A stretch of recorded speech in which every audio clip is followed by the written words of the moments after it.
என்னை வந்து அவங்க வந்து செகண்ட் மேரேஜ் பண்ணிக்கிட்டு கூட்டிட்டு வந்து என் ஆப்போசிட்லேயே வச்சுட்டு ரொம்ப பிரச்சனை பண்ணுறாங்க. என்னை வெளியே வராமல் வீட்டுக்கு யாரும் வரக்கூடாது. ஆக்சுவலாக அவங்களுக்கு வந்து ஒன்றுமே இல்லாதப்போ நான் தான் வந்து ஆதரவு கொடுத்து எல்லாமே பண்ணியிருக்கேன். அது வந்து அவங்க வந்து நினைக்கவே மாட்டேன்றாங்க.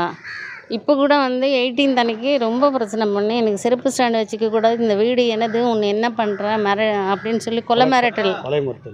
பயங்கரமாக அடிச்சிடுவேன், குத்திடுவேன், அப்படியே நறுக்கி விட்டுடுவேன், நான் என்ன வேணாலும் பண்ணுவேன் அப்படின்னு சொல்லி அந்த செருப்பு ஸ்டாண்ட் அப்படியே உடச்சி தூக்கி கீழே போட்டுட்டு, இது வந்து இதுக்கு முன்னாடியிலேருந்தே பயங்கரமாக நடந்துகிட்டு இருக்குது. இதெல்லாம் வேணும்னா நான் வந்து இப்போ கொஞ்சமாக தான் நான் எடுத்துகிட்டு வந்திருக்கேன்.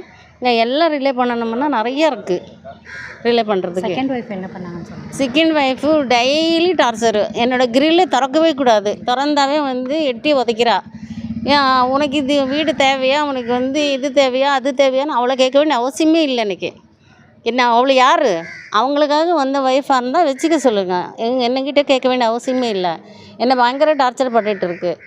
இது வந்து என்னால் தாங்கிக்க முடியல. நான் வந்து தனியாக இருக்கீங்கன்னு சொல்லுங்கள். தனியாக இருக்குது, நடுவில் வந்து கதவு மட்டும்தான் இருக்குது, உயிருக்கு ஆபத்து.